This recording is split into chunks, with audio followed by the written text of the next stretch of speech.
Bismillahirrahmanirrahim. Assalamualaikum warahmatullahi wabarakatuh. Kembali kita bertemu lagi untuk membahas materi pendidikan agama Islam. Pada kesempatan kali ini kita akan membahas tentang zakat. Yang mana tujuan dari pembelajaran zakat ini ialah yang pertama, untuk menjelaskan pengertian zakat secara bahasa dan istilah.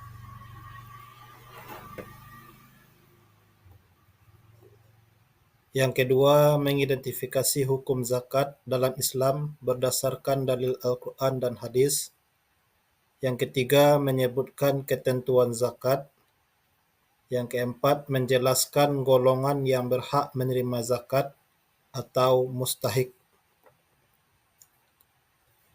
Zakat merupakan salah satu rukun Islam yang penting.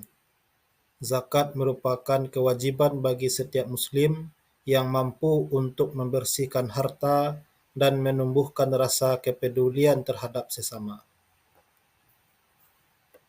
Zakat adalah kewajiban untuk mengeluarkan sebagian harta tertentu untuk diberikan kepada golongan yang berhak menerimanya sesuai dengan syariat Islam.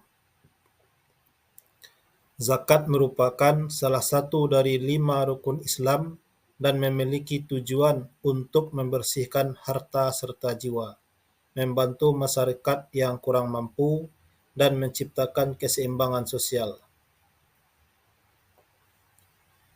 Secara umum, zakat dibagi menjadi 2 jenis.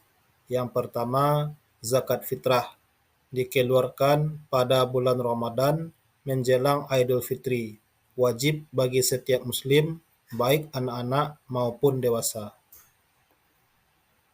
Yang kedua, zakat mal, zakat harta yang meliputi hasil pertanian, peternakan, perdagangan, emas, dan perak, dan lain-lainnya, dengan syarat tertentu seperti mencapai nisab, batas minimal, dan telah melewati haul setahun kepemilikan.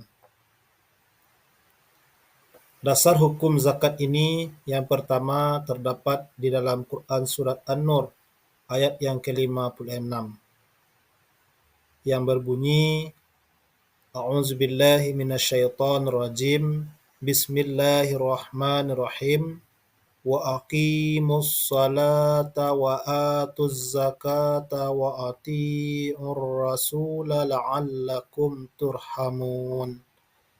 Artinya, dirikanlah salat, tunaikanlah zakat, dan taatlah kepada Rasul Nabi Muhammad agar kamu dirahmati. Kemudian Quran Surat At-Taubah ayat ke-103 yang berbunyi, Bismillahirrahmanirrahim, Khudh min amwalihim sadaqatan tutahhiruhum wa tuzakkihim biha wa salli alaihim inna salataka sakanun lahum wallahu sami'un alim. Artinya, ambillah zakat dari harta mereka guna menyucikan dan membersihkan mereka, dan doakanlah mereka karena sesungguhnya doamu adalah ketentraman bagi mereka. Allah Maha mendengar lagi Maha mengetahui. Jadi pada ayat ini dijelaskan bahwa fungsi zakat adalah untuk membersihkan dan mensucikan harta serta menciptakan kedamaian dan ketentraman jiwa. Tujuan zakat. Yang pertama, memeratakan kemakmuran. Zakat mencegah harta terpusat pada segelintir orang kaya, mendistribusikan kekayaan secara lebih adil. Kedua, menumbuhkan ketaatan. Zakat menunjukkan ketaatan kepada Allah Subhanahu wa Ta'ala, meningkatkan keimanan dan mendekatkan diri kepadanya. memupuk rasa syukur. Zakat mendorong rasa syukur atas nikmat Allah Subhanahu wa taala, mengingatkan akan pentingnya berbagi dengan sesama. Syarat wajib zakat. Yang pertama, beragama Islam. Zakat wajib bagi setiap muslim yang telah memenuhi syarat. Yang kedua, akil balik. Zakat wajib bagi mereka yang telah mencapai usia dewasa dan mampu memahami kewajiban ini. Yang ketiga, merdeka. Zakat tidak wajib bagi mereka yang dalam perbudakan atau tidak memiliki kebebasan. Yang keempat, memiliki harta. Zakat wajib bagi mereka yang memiliki harta yang telah mencapai nisab dan haul. Syarat wajib zakat.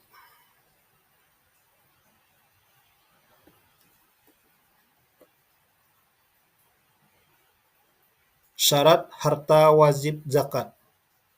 Yang pertama, harta baik dan halal. Harta yang diperoleh dengan cara yang baik dan halal, tidak hasil dari kejahatan atau perbuatan terlarang. Yang kedua, milik sendiri. Harta yang dimiliki sendiri bukan hasil pinjaman atau milik orang lain. Yang ketiga, mencapai nisab. Harta telah mencapai nisab, nilai minimum yang telah ditentukan, berbeda-beda untuk setiap jenis harta. Yang keempat, mencapai haul. Harta telah dimiliki selama 1 tahun penuh, sehingga pemiliknya memiliki kesempatan untuk mengelola dan menikmati harta tersebut. Sekarang kita masuk kepada rukun zakat. Rukun zakat yang pertama ialah niat. Menyatakan niat di hati untuk menunaikan zakat dengan ikhlas dan semata-mata karena Allah Subhanahu wa taala. Yang kedua, muzaki. Orang yang berzakat harus memenuhi syarat-syarat yang telah ditentukan. Yang ketiga, mustahik. Penerima zakat termasuk dalam 8 golongan yang berhak menerima zakat. Rukun yang keempat, harta. Harta yang dizakati harus memenuhi syarat-syarat yang telah ditentukan.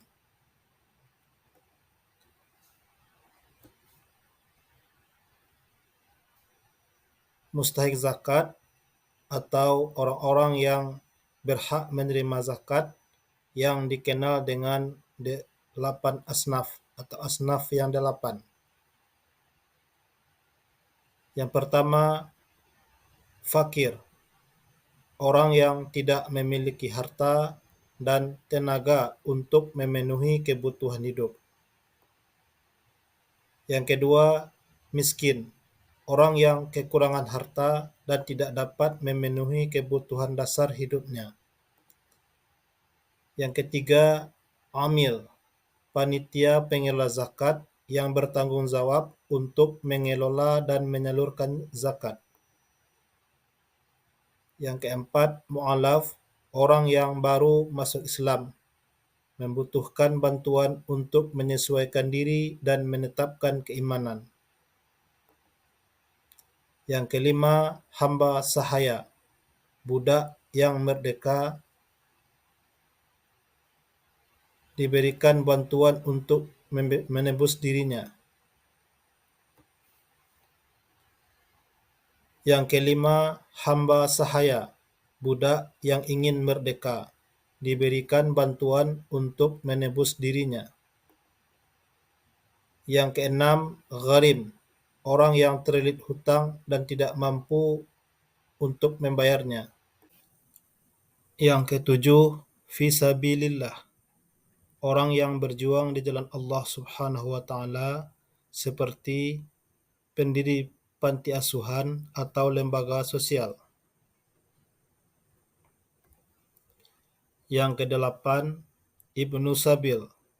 orang yang dalam perjalanan dan kehabisan bekal, membutuhkan bantuan untuk melanjutkan perjalanan. Itulah materi kita pada kesempatan kali ini tentang zakat, dengan kesimpulan bahwa zakat adalah kewajiban umat Islam untuk mengeluarkan sebagian harta sebagai bentuk ketaatan kepada Allah dan kepedulian sosial. Tujuannya membersihkan harta, mencegah penumpukan kekayaan, serta menumbuhkan sikap tolong-menolong dan peduli sesama. Zakat terbagi menjadi zakat fitrah dan zakat mal, dengan penerima yang disebut dengan mustahik yang terdiri dari 8 golongan. Syarat zakat mencakup keislaman, kebebasan, kedewasaan, serta harta yang mencapai nisab dan haul. Sementara rukunnya meliputi niat, muzaki atau orang yang berzakat, mustahik atau orang yang menerima zakat, dan harta yang dizakati. Sekian, terima kasih.